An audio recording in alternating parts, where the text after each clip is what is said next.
मंगलम भगवान विष्णु मंगलम गरुड़ध्वज मंगलम पुंडरीकाक्ष मंगलाय तनुहरि। भक्तजनों, आज का विषय है मंगल दोष का जो परिहार है वो विभिन्न प्रकार के श्लोकों के द्वारा हमारे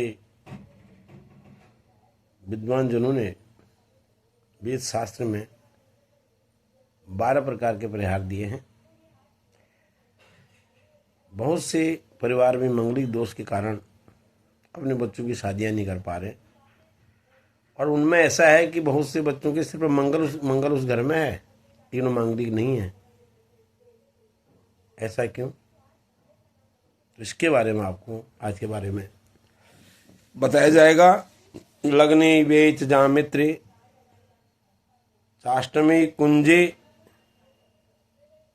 कन्या भर्त विनाशाय और भर्ता कन्या विनाश। कह रहे हैं कि यदि लग्न में, चौथे में, 7वें में, 8वें में और 12वें भाव में यदि मंगल बैठा हो तो वो वर कन्या के लिए और कन्या वर के लिए हानिकारक होती है।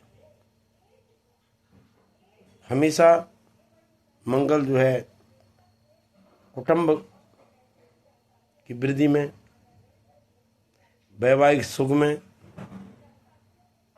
बाधा डालता है। विधवा योग, विदुर योग, निर्धन योग, भूमि विहीन योग, धन विहीन योग, आयु क्षीण योग, ये विभिन्न प्रकार के योग जो मंगल के द्वारा बनते हैं। क्योंकि लग्न का मंगल गुस्सा, तामस, शरीर कष्ट देता है। चौथा मंगल भूमि, माता, सास इत्यादि सबको परेशानी देता है। 7वां मंगल कन्या पति और पति कन्या के लिए नुकसानप्रद है।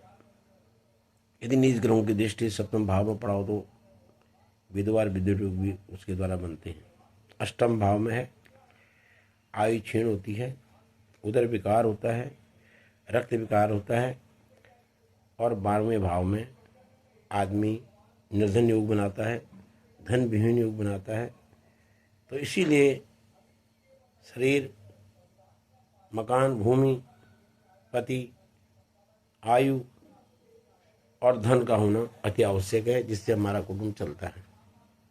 तो भक्तजनों, आज मैं उसके बारे में मंगल के जो परिहार हैं, मंगल दोष के जो परिहार हैं, उनके बारे में आपको बताने जा रहा हूँ।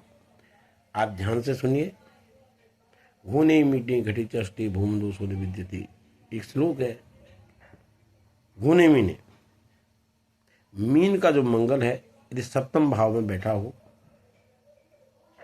तो मांगलिक नहीं कहा गया है, और कुंभ का मंगल यदि 8वें भाव में बैठा हो तो मंगल दोष भंग हो जाता है, उसे मांगलिक नहीं कहा गया है।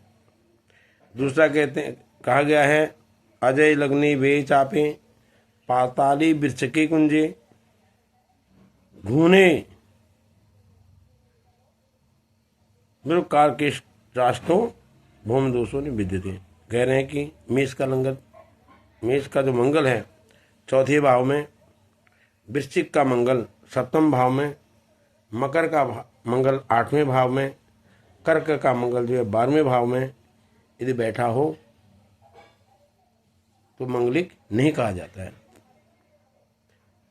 न मंगली चंद्र विद्युति न मंगली पश्यंत जीवा न मंगली केंद्र तेज राहु न मंगली राहु मंगले। शुक्र चंद्र का 2 स्थान में युति बनी हो, मंगल जो है बृहस्पति द्वारा अधिष्ट हो,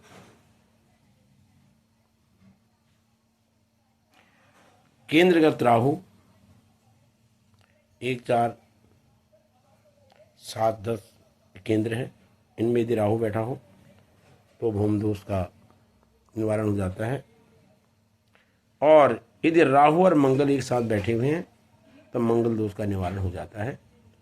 बहुत से कुंडलियां मेरे पास आई हैं,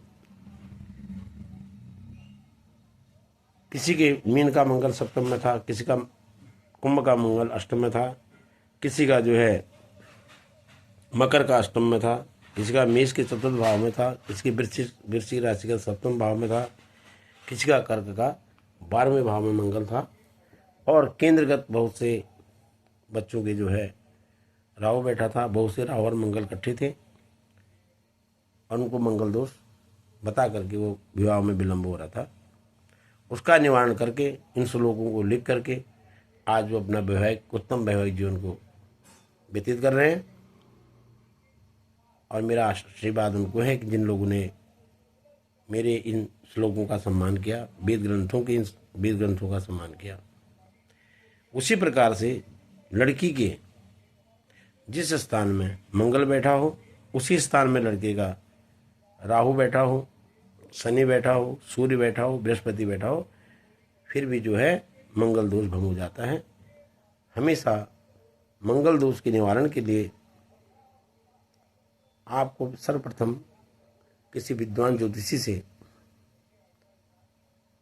अपने बच्चों की कुंडलियाँ दिखानी चाहिए। दिखा करके उसके निर्णय को देखना चाहिए क्या मंगलिक है या नहीं है। बहुत से मंगलिक इन योगों में मंगली योग नहीं है और आप मंगलिक लड़के से यदि लड़की की शादी कर देते हो या लड़के की लड़की की शादी कर देते हो तो उनका जो वैवाहिक जीवन है नरक स्वरूप बन जाता है। उनके आत्मा में होता है कि मंगलिक का मंगलिक से विवाह किया है, लेकिन एक मंगलिक है और एक नॉन मंगलिक है। 1, 4, 7, 8, 12 में मंगल होने से मंगलिक नहीं होता है। उसके परिहार है। यदि उसके परिहार हैं तो उसे मंगलिक नहीं कहा जाएगा। यदि उसके परिहार नहीं है तब वो मंगलिक होगा। भक्तजनों, मंगल ग्रह उत्तेजित करने वाला ग्रह है, पावर देने वाला ग्रह है, ताकत देने वाला ग्रह है, भूमि देने वाला ग्रह है। और यदि वो क्षीण अवस्था में है तो आदमी के अंदर चिड़चिड़ापन देगा, गुस्सा देगा। तो एक गृहस्थ जीवन में गुस्सा आना, चिड़चिड़ापन होना, निर्धन होना, भूमि विहीन होना, आयु विहीन होना, रोगी होना, पत्नी के साथ सामंजस्य नहीं बना सकना, ये जो मंगल दोष के कारण इस प्रकार की विकृतियाँ आती हैं। यदि मंगल दोष से पीड़ित नहीं है और उसका परिहार हो रहा हो तो नॉन मंगली के साथ उसकी शादी हो सकती है। भक्तजनों, सभी लोग हनुमान जी की पूजा करते हैं मंगल के लिए। एक छोटा सा मैं आपको उपाय बताता हूँ। मंगल के जो देवता हैं वो कार्तिकेय जी हैं। शंकर भगवान जी के ज्येष्ठ पुत्र कार्तिकेय जी मंगल ग्रह के जो हैं देवता हैं। और कार्तिकेय जी का पूजा अनुष्ठान करने से मंगल ग्रह की शांति हो जाती है। आपको सदैव यदि मंगल ग्रह आपकी कुंडली में हो तो आप कार्तिकेय भगवान जी की आराधना करें। कार्तिकेय जी पे आप जो है नित्य पीले फूल चढ़ाएं, मोर पंख से उनमें हवा करें, उनके सन्मुख पीला चंदन गंध अक्षत के द्वारा जो है पीले अक्षतों के द्वारा जो उनकी प्रतिष्ठा करें, उनकी पूजा करें, तो अवश्य आपका बाधक योग दूर हो जाएगा। भक्तजनों, मंगल खराब ग्रह नहीं, मंगल बहुत बड़ा शक्ति देने वाला ग्रह है, ताकत देने वाला ग्रह है और उसका जो है मेलापक होना बहुत जरूरी है। यदि आपने अपने बच्चे को मंगलिक समझा और मंगलिक का आपका बच्चा मंगलिक नहीं है क्योंकि उसके केंद्र में राहु है या मीन का मंगल 7वें में है, कुंभ का 8वें में है और आपने मंगली से शादी कर दी तो उसका वैवाहिक जीवन जो है दुर्भाग्यपूर्ण। और यदि आपका गृहस्थ जीवन में यदि वैवाहिक जीवन में परेशानियां हो तो इससे बड़ा दुख कुछ नहीं है। तो भक्तजनों, आपको इसका निवारण अवश्य करना चाहिए और इसे अवश्य देखना चाहिए कि जातक मंगलिक है या नहीं है। किसी के कहने के बाद मंगल का परिहार आपको जान लेना चाहिए और अवश्य उसे जान लेना चाहिए। बहुत बहुत धन्यवाद। आगे मैं आपको बताते जाऊंगा। इसको लाइक करें, सब्सक्राइब करें और शेयर अवश्य करें, जिससे कि बहुत से लोगों का जीवन सफल हो जाए, उनकी बाधाएं दूर हो जाए। उनके विवाह में जो विलम्ब है उसका आपके द्वारा भी जो है कुछ सहयोग हो जाए। बहुत बहुत धन्यवाद।